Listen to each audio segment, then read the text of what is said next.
What's up, guys and gals? Welcome back to the Nerd Castle. Today in the world of indie games, we're going to be playing around with a title called Spark in the Dark. It's one of those games that I've kind of like skipped out on covering. Like, we covered a demo, I think, about 2 years ago. It's been a hot minute. The demo had its flaws, but it had really good atmosphere and it had a really good feel to it in a lot of ways. The clunkiness of it kind of reminded me of coming to terms with a game like Ex Anima, which I thought was somewhat promising. Now, the game has had multiple demos that have come out over the course of the last few years, with the developers kind of doing and redoing mechanics, and while normally I strongly dislike covering demos twice, this time around, I think I'm going to make an exception because I just want to check the game out. That's pretty much it. They've released like 3 different demos that have reworked entire game systems since the last time I covered it. And so even though the game doesn't have like a release date in mind or anything else like that, I still want to take a look because these demos appear to be kind of like retooling the game in a number of important ways. So let's dive on in. What is Spark in the Dark? First and foremost, Spark in the Dark is an old-school dungeon-crawling game akin to something like King's Field or akin to something like Wizardry. The only difference is that they've dropped out the first-person perspective, and they've given it an over-the-top kind of like, not isometric, just like a top-down view, I guess, almost like a bullet hell view. You are an adventurer that's been sent down into a dungeon.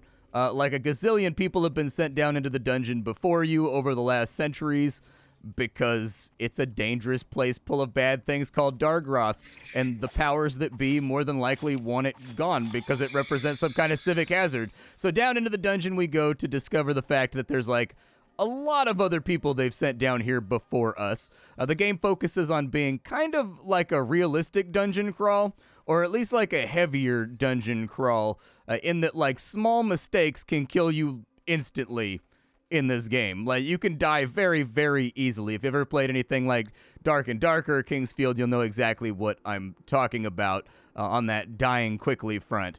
This is a game where the main character is not actually the character of the game. This is one of those RPGs where the dungeon is the main character of the game, and your exploration of it. Oh, he's got a little... Okay, all right. He had like a little move that he could do right there when I was in behind him. I thought that I would kind of like use my agility to like con him, you know what I mean? Make him trip over himself. You guys want to take it? There's 2 of you here, and I'm trying to figure out how I want to fight you. Yeah, take that, beast. Your character, there are no health bars on enemies and stuff in this game. You just kind of have to feel it out. That's pretty much it. Like, when you're attacking enemies, your character will say things like, yeah, he's almost dead. He'll kind of like emotively interject to let you know that like, hey, you're getting a little bit closer. But at the end of the day, you're never quite going to know how close to dead your opponent is unless you're looking at the degradation of his armor. And also, you're paying attention to the emotes that your character is saying while you're fighting. Inside of here, we picked up a crowbar. That's an important utility for dungeon crawling. I think, actually, I thought I had, yeah, give me that one right there. Loot it. And crack it. Break that thing open. I want my loot. It doesn't open easily, but we did gain experience at using crowbars. This game has a Bethesda-style system where the skills that you have, they go up through usage. But I guess I didn't do my spiel. If after watching this you wanted to play this demo is publicly available. You can go play it right now. They've revamped the demo multiple times. They've been adding new mechanics and moving things around. If you haven't played it since the last time I covered it, now might be the time to do so. On top of that, if you take a look down below, you'll be able to find a link to my Twitch stream. I am live a great deal of the time, actually. I've been streaming 5 or 6 hours a day, 5 days a week.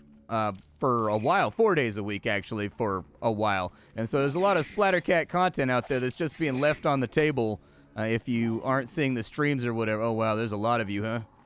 Yeah, this could be problematic. Ow, that hit, huh? Okay.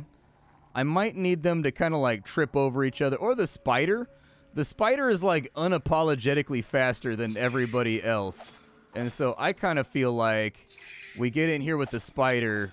We space him out from the zombies. That's a bigger, tougher spider, man. That spider took a lot of damage. And so I figure we space out the spiders a little bit. We see what these guys are trying to do here. Oh, the shield blocked his back. Interesting. All right. You do have a dodge step, like a little stutter step you can do. I'm kind of like inconsistent with it, so I don't use it very much, especially since in this game when your health goes down, unintended consequences start happening. What I mean by that is, like, your character actually gets physically worse at fighting and slower and weaker the lower his health is, at least from the observations that I've made in the dungeon.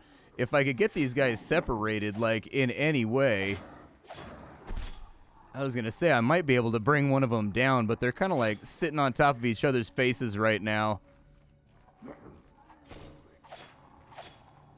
And you can't really just kind of like forehead down and swing in this game. Like, it's not going to work out. Ow. Okay. Yeah, let's maybe not play around with that idea then.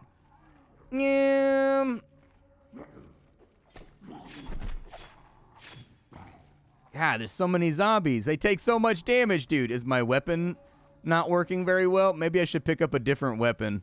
Your weapons do degrade in this game, and it only, like, lets you know, like, the UI doesn't really tooltip it or, like, show, like, you know, the outline of a sword that's turned red or anything. Your character will call it out and be like, my sword is getting dull, and then, you know, that's just the way that it goes. If you didn't see it, you didn't see it. Let's fall back and let's recoup for a minute. We do have a lot of traps we can make use of back here. I also had, weren't there like grindstones or something? Maybe I can use one of those. A block can be used while resting to restore and sharpen your weapon. Okay, so it's not going to be useful to me right now. Let's equip that instead. A rusty short blade, two-handed hammer, shield. What else we got laying around like in the soil over here that's been left by previous warriors? It's like shields and things. Nothing that I see that's actually crazy exciting. However, we do have a few traps and utilities and things in here we might be able to use to drag the zombies back into. Well, I have bad news. There's 3 of them now. So, you know how there was like 2 of them before? Now there's 3 of them, and I'm beginning to wonder if maybe I should just leave. They're not dying. They are unholy damage soaks that are just like eating everything that I do. They also don't have a flinch when I hit them, and I do have a flinch when they hit me. So this is one of those situations where I feel like it's going to be very, very, very easy to get stun locked and like whooped.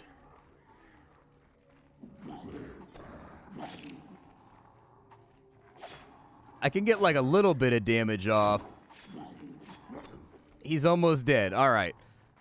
Like, if I can... There we go. Oh, it knocked the shield off his back. Damn, I was hoping it killed him. All right, well, we got one of them.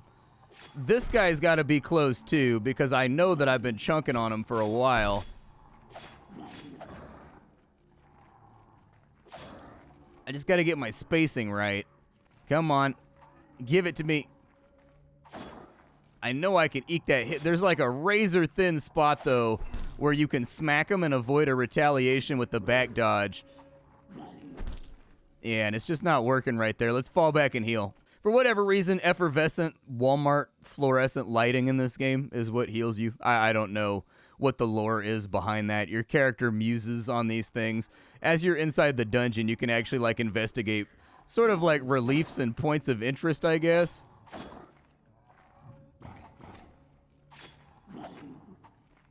I just need that guy to die. That's all that... You said you almost killed him like 5 hits ago, dude. Did you kill him or not? Thank you. Good Lord, the amount of pounding these guys take. The reason it takes them that long to die is because your enemies, they get the exact same benefits out of their armor that you do. So if you're fighting an enemy that has, like, extremely heavy plate mail on or scale mail like these guys, it may take you a little while to kind of whittle away at them and deal enough damage to kill them. Go around this way.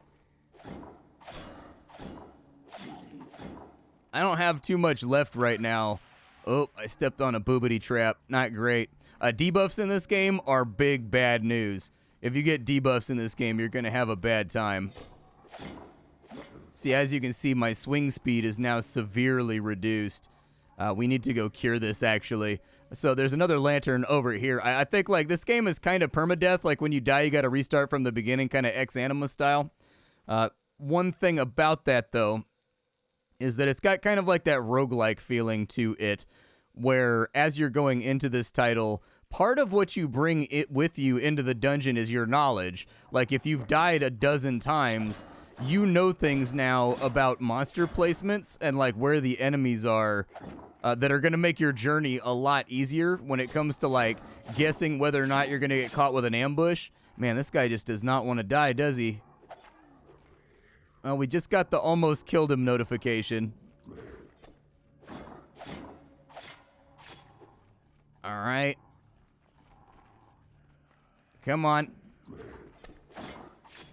Ah, finally, dude. Man, what an ordeal. A bone axe. Is that better than what I have? Not really. Not really. We probably want to pick up our other weapon. The darkness is consuming me. Well, don't do that, dude. I've put it on paperwork. I am not edible. Stop that. We'll grab, I guess, that sword, since it's quite a bit better than the one that we currently have. I tried running with a shield when I was testing this game out, deciding whether or not it was worth it for coverage. I played for like an hour before this, trying to decide whether or not I wanted to cover it again, because the game definitely has some flaws and like some things about it that are definitely like going its own way and being a little bit weird. It's going to take some getting used to. It definitely does not have the most intuitive of controls, nor the most fluid of combat. And so this is one of those games where the actual mechanical portions of the game are pretty lunky and clunky, but they've done such a good job with the atmosphere and the theming and kind of like the characterization of the dungeon and how it feels, that even though the two halves are kind of at odds with each other with regards to quality, you still find yourself sort of wanting to play it, because there are so few RPGs out there that focus on just being like a grim, dark dungeon crawl, you know? And that for me is like my thing. Like, this is a genre that I've loved very, very much ever since I played King's Field for the first time. If you don't know about King's Field, it's a first-person dungeon crawler that's very heavy and very dark and very deadly, and sort of like punishes the player very, very heavily for mistakes. It was made by a little company you may have heard of called FromSoft before they got famous for the Dark Souls series. And so it was one of their earlier projects where you can see a lot of the ideas that they were developing. Oh, there's more of you guys in here, huh? That's unfortunate. Oh, no. Yeah, I was going to... Oh, my God. Okay. Yep. Ow. I'm going to fall back. He had a lot of reach on that two-handed sword.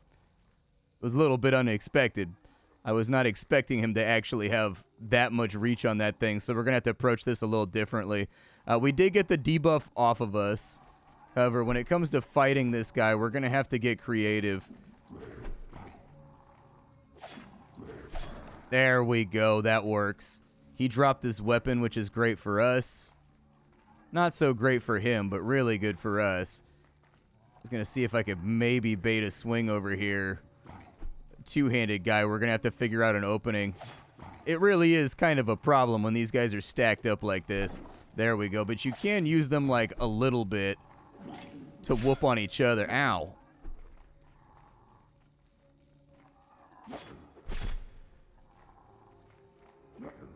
I'm not too worried about the guy that's just trying to hit me with his knuckles. I've almost killed him, and then I stepped on a trap, and I might actually die here. I was going to say, our character's going to get pretty slow and hard to move around with once we're heavily wounded. Luckily, we don't have any major debuffs on us right now, so I think we'll be all right. Like if we had picked up like a crippling or like a broken ankle or something else like that right there. There are some debuffs in this game that are basically instant death when you pick them up. I got one when I was fighting a spider one time where it was like a slowing poison or something, and my character got his movement speed reduced by like 90% and like his attack speed reduced by like 80% easily. It was really, really bad. We're tired and we need to sleep soon. There we go. He's dead. Now we can focus on the Claymore guy, which is the one that's actually being a headache. The good news is Claymore guy does not have armor on, so he should die very, very quickly. Perfect. That was a nice sword. What's the damage on this thing? The Dark Strangler. That's why. He had like a... Dude, he had like a magic sword. That's a new thing that they added with this demo. Some of the items that you'll find in the dungeon will have like little affixes like that. I'm actually kind of tempted to take it. It does have like a much slower swing, but it's got like dark strangle magics on it, dude. And who doesn't love dark strangle magic? There should be a number of doors back here. I'm gonna pop a light on real quick. I don't know what the benefit is of the lantern on your waist, or if it's purely just you get better vision, like you can see better. I don't know if it like makes like debuffs and things go away faster. Definitely a very slow swing on the two-hander. But it does have a lot more reach on it. So I think these will all be sort of merits to consider, I guess, look into. For a long time, he created us among the stars. A sea of blood and tears was waiting for us, but in the depths of Dargroth, we were able to survive, and they found the cradle here forever. All right. We need to find a spot to sleep in. That's kind of where we're at right now. This game does have survival mechanics inside of it. Said survival mechanics. Oh, the hammer has bruise on it. All right, I'll take a hammer then. Said survival mechanics do need to be looked at and taken care of. Otherwise, your character will continue to lose attributes and things. Like plants out of the ground, we made our way to the sun and were able to survive, but the memory keeps our sacred stronghold. Be glorified Sul and the great Dargroth. I just know that I'm about to get jumped in here.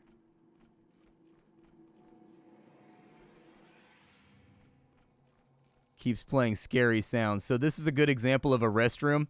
What you're looking for is a room that has a bed, but also a room that has a door. So you can sleep in any bed in the game, but only if your bed is behind a locked door will you be safe, which is always something to kind of keep in mind.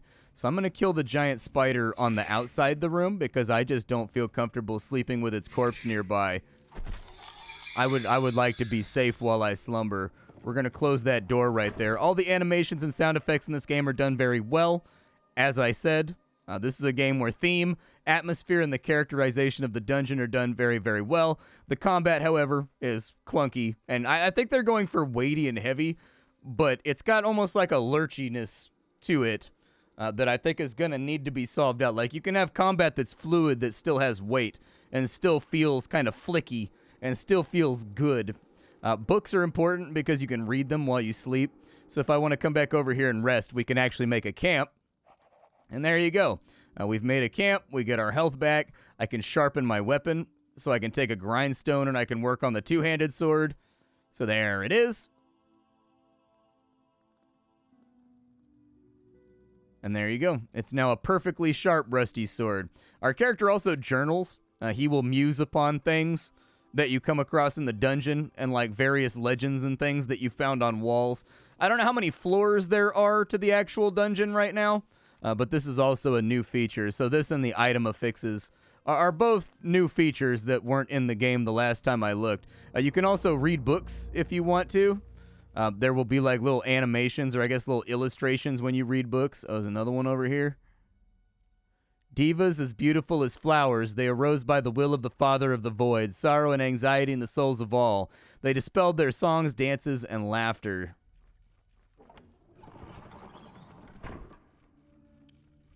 Take a swing. Do it. You won't.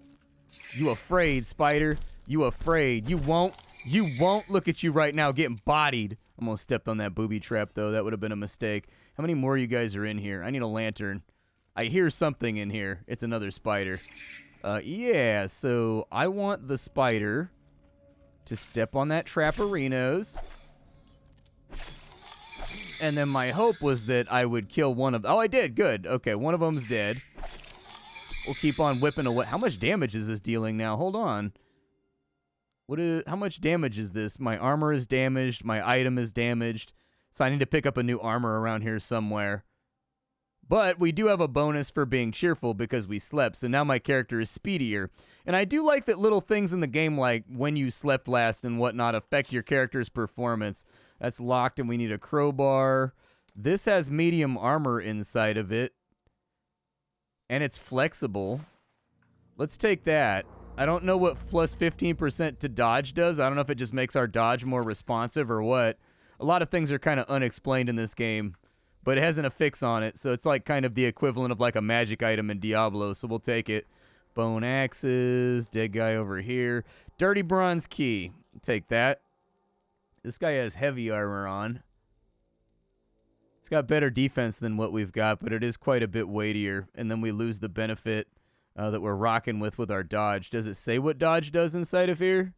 I mean, it's kind of self-explanatory on the page, but it doesn't look like it has a tooltip. So I don't know if it's just giving me like a flat chance to evade damage when I get hit, or if it's making, you know, my dodge more responsive or something. There's a crowbar right there with 4 uses on it. I'll grab that. Open you. What do you have? Medium armor with chainmail enhancements. So it has an extra 15% armor on it. I actually really like that item modification system. That's really cool. I didn't see a whole lot of these in the time that I played prior to the recording of the video, and so I was thinking they must have been deeper in the dungeon or like rarer or harder to come across. But it looks like I just had bad luck on my first couple runs. What was lootable over here? Something just popped up. Oh, it was the broken chest with our old armor inside of it. Yeah, I mean, we got to learn to crowbar at some point. Oh, okay. I've been rat poisoned, but we did get a grindstone, so that's good. Now, this one has better defense than what I have on, so I'll go ahead and take it.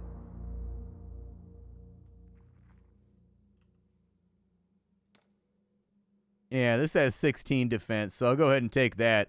I like that the weapon, because it has like a mod on it, it actually has like a green icon right there, and it's also like kind of green and poisoned once we run with it in our inventory.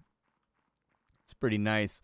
I'm kind of running low on lanterns right now, so I'll probably just like wait it out. Let's get next to a lantern. I would prefer heavy armor. We do have skills over here, as you can see, and so it looks like we've got much. I think we probably have like faster skill acquisition with anything that has like an up arrow next to it, probably would be my guess. You do pick a class at the beginning of this game. You can be like a thief, you can be like a warrior, you can be, you know, like a heavy praetorian, you can be a blacksmith, I think. Those are the ones that I recall anyways. I'm just gonna lay into him, man. There we go. We got him. You didn't almost kill him, you very much killed him. We found a key. We got to figure out where that goes. I don't know if I mentioned it previously, but the game is permadeath. You go back to the beginning of the game when you die. So we're getting far enough into this first level now that death would be a little bit inconvenient. Turn on a lantern, just scan real fast if there's anything in the room that's useful. And we do have another relic over here. So we found 4 out of 10 on this first floor. It's inside of here. Oh, cool. A crowbar. We could always... Ow. Okay, apparently that guy set a booby trap right next to the bed. Dilapidated heavy garments. I mean, it does have considerably more armor on it. So, I'll probably just throw it on. He said that he prefers heavy armor anyways. So let him prefer it. We could pick up that big, rusty, like, with Shamshir or whatever it is. We'll lose the Dark Strangler, but this gives us 7 defense and we get 6 more damage out of it. I'm going to try it. It's got like the same swing speed too, so maybe it'll be okay.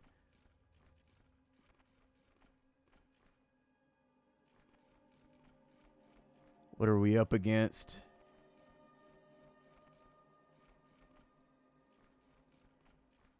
I don't see anything. But dude, like I know they're in here. Oh, this is the room that we already cleared. There's the giant centipede monster right there. Okay. I guess we could try. Actually, I never got that cabinet open over here, did I? Let's go get this cabinet open. It's almost got like a feeling of like, this is going to sound like a stupid comparison, but like memorizing where all the cabinets and things are that you need like specific crowbars or tools for kind of reminds me of playing like, I don't know, something like Resident Evil. It has an unknown drink in it. Oh boy. We're playing around. We're playing around with Super Funsies unlabeled potions, huh? Kind of NetHack style. That could be a lot of things. That could be like acid in a bottle, dude. If there's not another secret door in here, you gotta check all the walls too. Your character has like a perception score that'll make like secret walls glow if there's anything there. But you gotta be like really close to him. What is that thing? Oh, apparently it accursed me. Weird. Let's just, like, get out of here. Close the door behind me. I don't know what that creepy crawler thing was over there, but I'd rather not deal with it.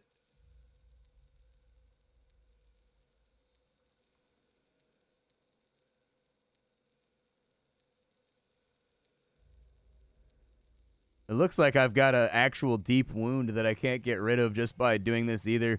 I'm going to have to sleep to get rid of it. I don't know what that big claw creature was over here, but I didn't want to deal with the giant claw creature while also simultaneously dealing with whatever that levitating, like, woolly bear weird isopod thing was.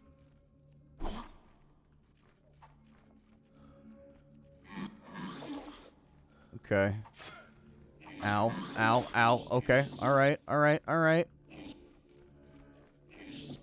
You got like a little stutter step to your attack. I see it. That kind of worked, but now I'm out of stamina. I gotta wait for my whole meter to come back. I'm not convinced I'm actually hurting this guy either.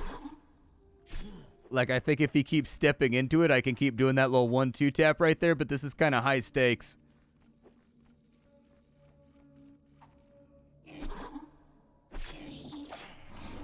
Yeah, exactly. See, now I've been blinded and my eyeball doesn't work anymore.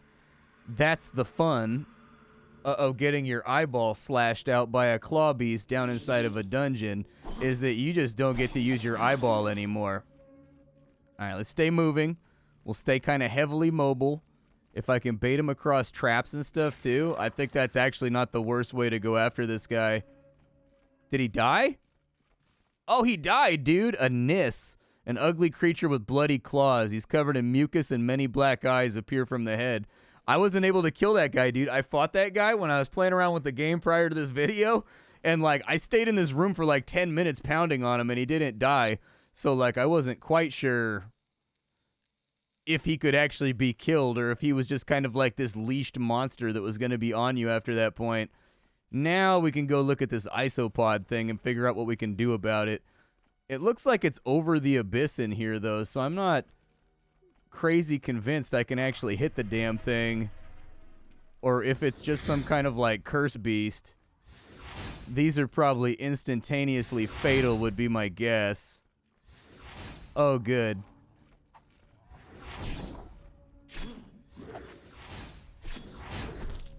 Don't you turn around on me. If there's one thing I love, it's fighting heavily armored enemies inside tiny spaces. Cool, buddy. That's the stuff. That's what gets my bits all tingly. What you got on you? You took a lot of hits, bro. What you got right there? The old armor of the unyielding.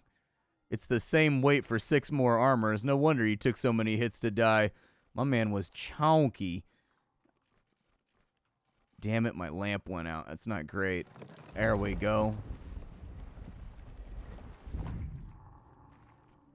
The harmful effects have ended. Are you sure about that?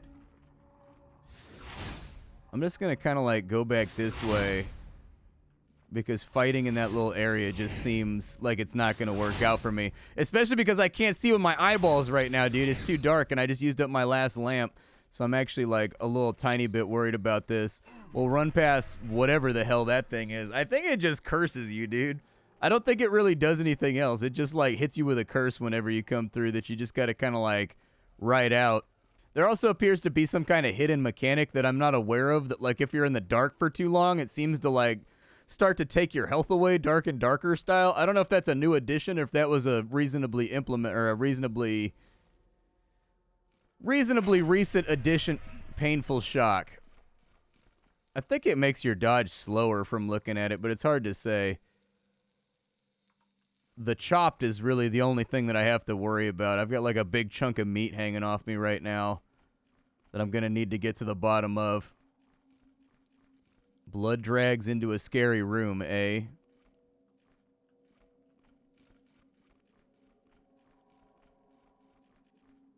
What was in here? Kurlor's Ring. Kurlor, the legendary master of shooting. Apparently it enhances my ability to perceive, which is good.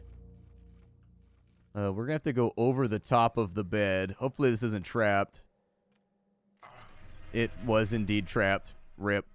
We found an ancient book. We can read that when we rest. We found another potion. The darkness is once again consuming us. So we'll probably want... Is that a pterodactyl? Apparently there was pterodactyls down in here. I'll probably just go back over here. We already have that safe room, so why not use it as a little bit of like a protective space that we can run around inside of. But after having played the demo for about an hour and a half, I'm excited about this game. I think what it lacks in terms of fluidity of its combat, it makes up for in ambience and sort of like theming. Like, it's definitely a game that has a visual identifiable component going on to it that's doing a lot of heavy lifting. Would I like to see a little bit more fluidity in the combat? Yes, absolutely. Right now, I think there's a lot of room for them to get the combat a lot smoother while still maintaining the feel of everything being weighty. But at the moment, I like it. I dig it. I kind of want to check it out. It's got a weird control scheme, and it's got a lot of gameplay elements that are not your typical RPG gameplay elements. But I have had fun with it for the last hour and a half. And so, like, when you cover 20 games a day like I do, I think there's always that strong indication that you'll just be like, like, you get kind of cynical. Everything becomes kind of boring to you, basically. And so to have a game that I played and I was excited about, and I was like, yeah, I had a good time. It has its flaws, but I think it's on its way. It's developing, and I think it's got kind of like a similar vibe to Ex Anima than I think most people will recognize. So if you're a fan of Ex Anima, it might be worth checking out. It doesn't quite give you the same level of consistent control that Ex Anima does, but with the progress they've made on the demo over the years and like the gameplay, I think there's a strong chance they'll get there. My name is Splattercat. I sift through the pile to find what's worthwhile in the world of indie games every single day so you don't have to. I'll be back tomorrow with something hot and fresh off the indie skillet. This is the demo for Spark in the Dark, which has been completely redone a bunch of times now since the last time we covered the game. And so I am pleased to see the progress, and I guess we'll check back in on it when it gets around to release or something. Bye, folks.